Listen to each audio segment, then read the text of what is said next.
जी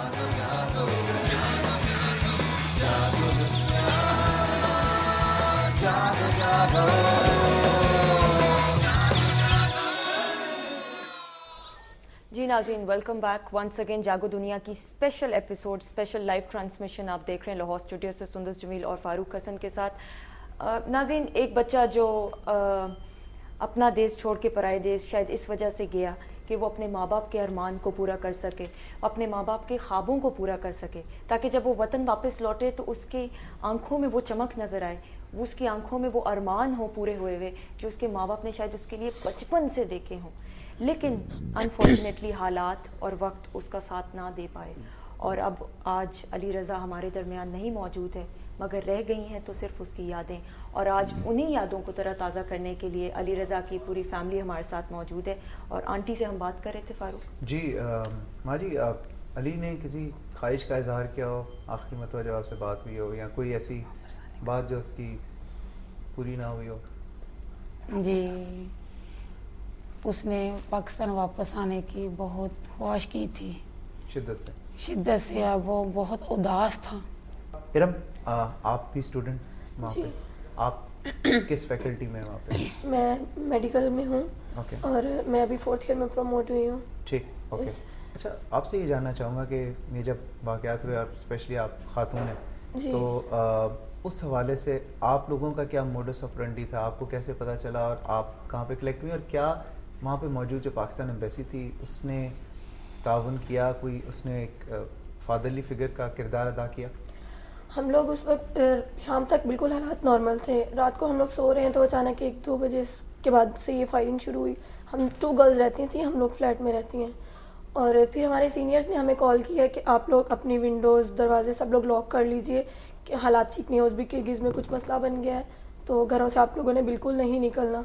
वसीम भाई ने हमें कॉल करके बताया, जो हमारे वहाँ पे कॉन्ट्रैक्टर हैं, जो हमारे मतलब हर प्रॉब्लम में वो हमारे काम आते हैं, उन्होंने हमें बताया। तो फिर उसके बाद हम लोग घर में रही हैं, फ्राइडे, सैटरडे, संडे हम लोग घरों में बंद रही हैं। फिर सब स्टूडेंट्स ने इंडिविजुअली एम्बेसी को कॉल किया है। हमें एम्बेसी ने संडे को ये कहा था कि आपको शाम को आपके घरों से ले लिया जाएगा और आपको पाकिस्तान पहुंचाने का इंतज़ाम किया जाएगा या हमें बिश्केक शिफ्ट किया जाएगा। तो हम लोग बिल्कुल भूखे प्यासे घरों में बैठे हुए थे, घर बंद थे, जो कुछ था घर में वो हम खा रहे थे। इवन गैस भी बंद कर दी गई थी, और सुनने में ये आया था कि पानी में भी कुछ उन्होंने मिलाया है, तो पानी नहीं पिया जा सकता। तो हमें एक उम्मीद हो गई जब एम्बेसी ने हमें कहा कि आपको शाम को लेके जाएंगे, लेकिन हम पूरा संडे की पूरी रात हम लोग वेट करते रहे सबका, लेकिन हमें कोई नहीं लेने आया। और सुनने में ये आया था कि एम्बेसडर साहब ने ये कहा है कि हालात 1-2 दिन में ठीक हो जाएंगे, तो कोई ज़रूरत नहीं है निकालने की। तो एकदम उम्मीद टूट सी गई थी। हम लोग खुद अपनी आंखों से देख सकते थे, हमारे घरों के बाहर बहुत ज़्यादा हालात ख़राब थे, एक दूसरे को लोग मार रहे थे।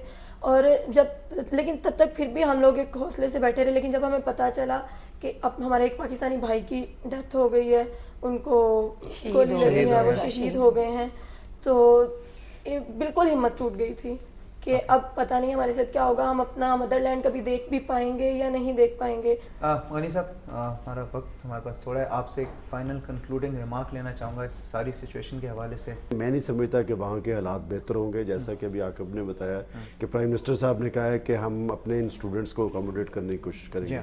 फारूक, एक बात चूँकि अभी ब्रेक में मुझे इन्होंने बताई है, हमने फेडरल गवर्नमेंट को अप्रिशिएट किया है कि वहाँ पर जो किर्गिस्तान में पाकिस्तानी थे उन्हें लेके आए, लेकिन उन्होंने अच्छी बात बताई है कि पंजाब के चीफ मिनिस्टर ने अपने 2 वज़रा को, नीलम जब्बार साहबा गई हैं, मलिक नदीम कामरान साहब गए हैं, 10 लाख रुपए का ऐलान किया है। मैं समझता हूँ कि वो नीलम जब्बार पीपल्स पार्टी की वज़ीर है, उनकी कैबिनेट की, नदीम कामरान है।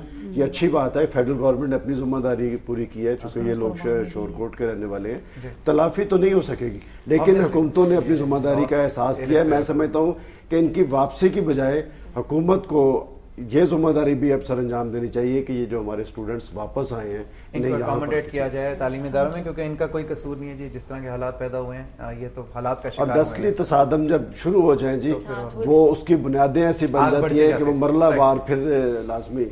माँ जी, हमारे पास आखिरी 2 मिनट है, जानना चाहूँगा आप कुछ कहना चाहती हैं?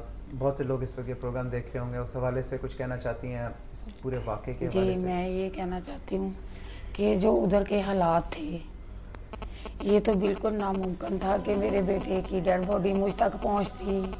آخری دیدار کے لیے. جی یہ میں دنیا والوں کا شکریہ بہت ادا کرنا چاہتی ہوں, اپنی حکومت کا کرنا چاہتی ہوں کہ اس کے ذریعے انہوں نے ہمارے سے بہت کوآپریٹ کیا. اسی وجہ سے میں نے اپنے بچے کا آخری دیدار کیا.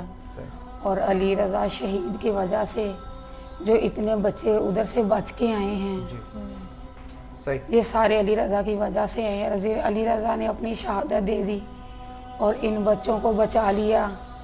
میں ان ماؤں کو مبارکباد دوں گی جس کے بچے ادھر سے بچ کے آئے ہیں, زندہ سلامت آئے اور اپنے گھر زندہ سلامت آ گئے. لیکن وہ میرے بچے کے لیے اور ہمارے لیے دعائیں کریں. بس میں علی رضا ہمارا بھی بھائی تھا اور اللہ یہ شہادت قبول کرے. میں اپنی حکومت کو بھی مطلب بہت کرتی ہوں, انہوں نے ہمارا بہت ساتھ دیا, بہت دیا. تھینک یو آنٹی, وہ آپ جیسی عظیم ماں کا عظیم بیٹا تھا. آپ کا بہت بہت شکریہ آج کی ٹرانسمیشن میں آئی. آپ کا بہت شکریہ غنی صاحب, آپ کا بہت شکریہ. جی خواتین حضرات, انشاءاللہ تعالی اگلے ہفتے آپ سے ملاقات ہوگی. تب تک کے لیے فاروق اور سندس کو دیں اجازت. اللہ حافظ.